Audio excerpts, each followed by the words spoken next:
자,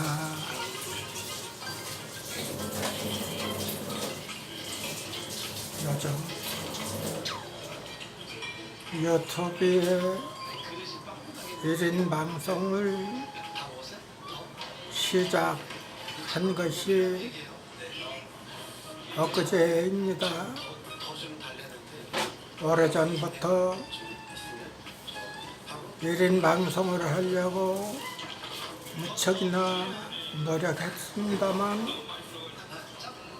실력 부족으로 인해서 오랜 세월을 지나오다가 이제 나이가 많아서 갈 날도 머지 않았는데 마지막 제가 세상에 하고 싶은 말, 그리고 노인의 어려움 등을 반드시 이 세상에 옮겨주고 갔으면 하는 바람 속에서 엊그제야 비로소 1인 방송하는 법을 알게 되었습니다. 제가 금년 나이 83세로 그동안 어려서부터 83년간을 모진 고통과 노력을 해가면서 살아왔어요. 자유당 시절의 이승만 정권, 그리고 4.19, 그리고 5.16을 거쳐서 전두환 정권, 그리고 노무현 정권, 그리고 이명박 정권, 그리고 박근혜 정권, 촛불로 인해서 노무현 정권까지 지금까지 살아오고 있습니다. 그러나 제가 지금까지 살아오면서 느끼는 것이 이 세상 너무나 불평등하다는 것을 엄청 많이 겪어보고 보고 오고 있습니다. 왜 이 세상에 인간이 태어날 때는 같은 조건으로 태어나지만 어느 사람들은 금수저로 태어나서 금수저로 죽는가 하면은 어느 사람들은 흙수저로 태어나서 흙수저로 세상을 마치는 사람들이 엄청나 많습니다. 이 세상 공정하게 살아가는 세상이 되지 않는다는 문제에 대해서 굉장히 비참하게 생각합니다. 같이 동등하게 잘 살아가는 세상이 되었으면 얼마나 좋겠습니다. 그동안 많은 정권들 중에서 그래도 촛불 정권으로 인해서 많은 저소득층들이 조금은 삶의 문제가 좋아졌다고 저는 생각을 해요. 과거에는 그런 것도 모르고 살아왔어요. 그냥 그대로 세상은 그렇게 살아가는 것이다, 이렇게만 생각해 왔는데, 제가 군대 생활 20년 가까이 하면서 제대를 하고 나와 그동안 이러니 저런 사업이니 하고 지나와서 밥 먹을 정도의 생활을 유지하고 있습니다만, 어려운 일을 당하고 보니까 과연 서민들의 고통이 얼마나 크다 하는 것을 저는 느낄 수가 있었어요. 군대 생활을 하는 동안은 오로지 군인이기 때문에 사회에 대한 모든 문제를 알 수가 없었잖아요. 그리고 사회에 나와서 사업도 해보고 이거 저것 해봤지만 돈 번다는 문제가 굉장히 어렵다는 것을 많이 느껴왔습니다. 그러나 그거는 어디까지나 인간의 숙명이기 때문에 그렇게 살아가야 한다 이런 생각을 하고 살아왔는데, 마지막 제가 70을 넘기면서 저의 할멈이 갑자기 뇌출혈로 쓰러져서 나중에는 치매를 동반하게 되어서 요양병원에 입원을 시켰습니다. 요양병원에 입원을 시키고 3일 만에 폭행을 당해서 가슴이 찢어지더라고요.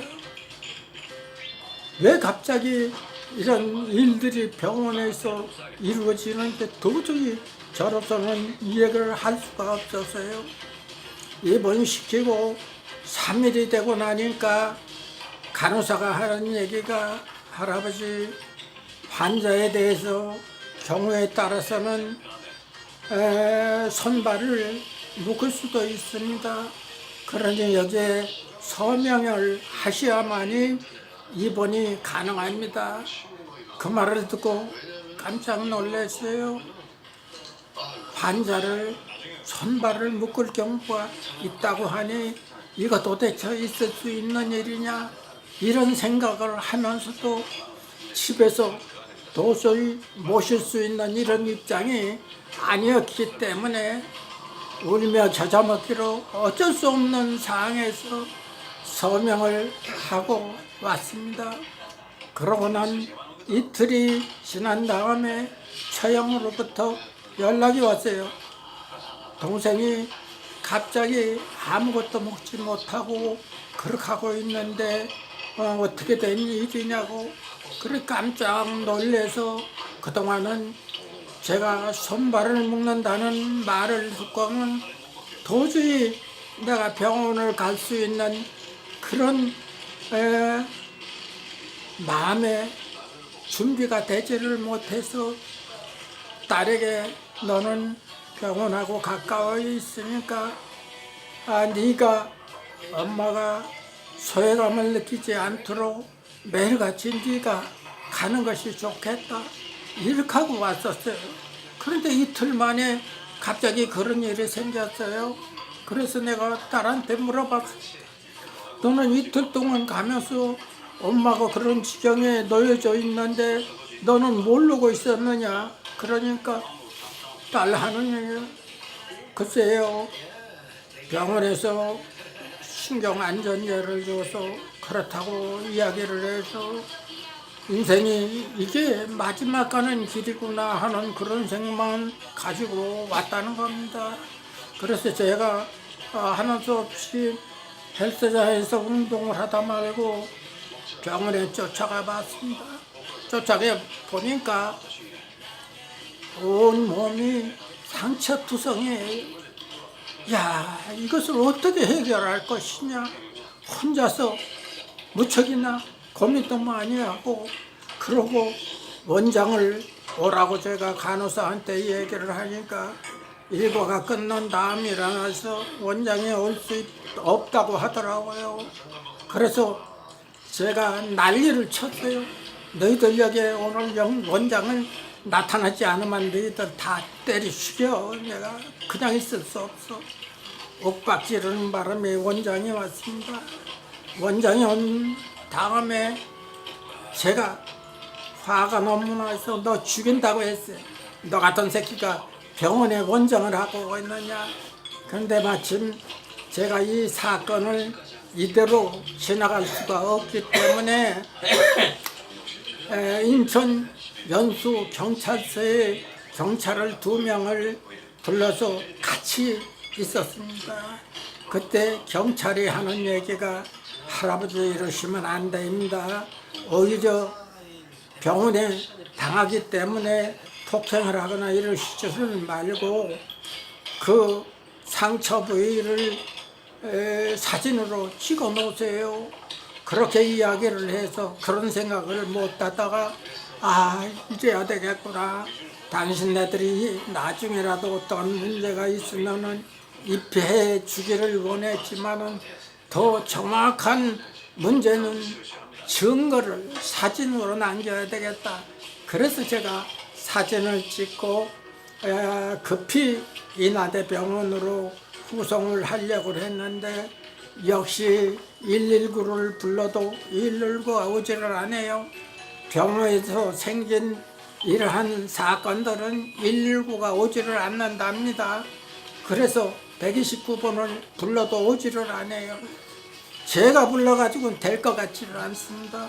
옆에서 보고 있던 진진철 경찰이 할아버지 그렇게 불러가지고는 오지를 않습니다. 내가 불러드릴 테니까 그래 후송을 시키십시오. 그래가지고 129번이 왔는데 129번도 병원으로 대학병원으로 후송을 하려고 하지를 않습니다. 그래서 알고 보니까 결과적으로 이 병원 의사의 소견서를 받아야지 인하대병원으로 갈 수가 있다는 거예요. 그래서 하는 수 없어서 병원 의사가 와가지고 소견서를 받아가지고 인하대병원에 입원을 시켰습니다. 응급실로 갔죠. 응급실에 갔는데도 3시가 넘었는데도 환자를 일반 병동으로 옮길 생각도 안 합니다.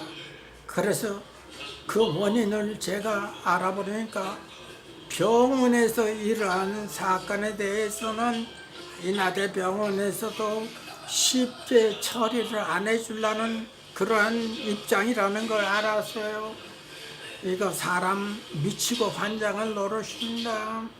그래 인하대병원 당시 의사한테 제가 절까지 했어요.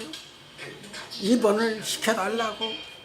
그래서 하룻밤을 거기서 재고 그 이튿날 도저히 인하대병원에 입원이 안 되기 때문에 결과적으로 다른 요양병원에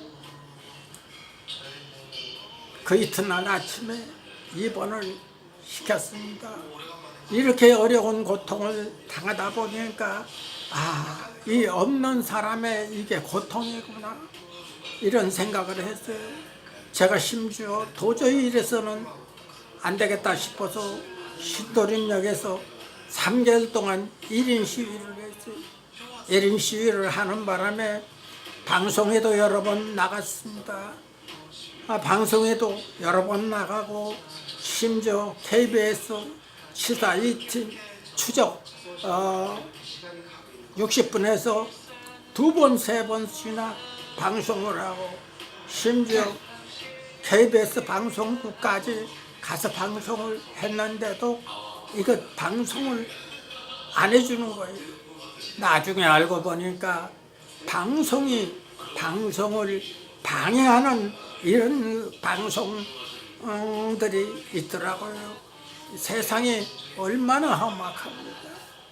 나중에 어쩔 수 없이 MBN 방송 오지혜 기자가 와서 방송을 했고 박근혜 정권 인수위원회에서 이준석 패널이 나중에 박근혜 정권에서는 이러한 일이 없도록 하기 위해서 방송을 한다.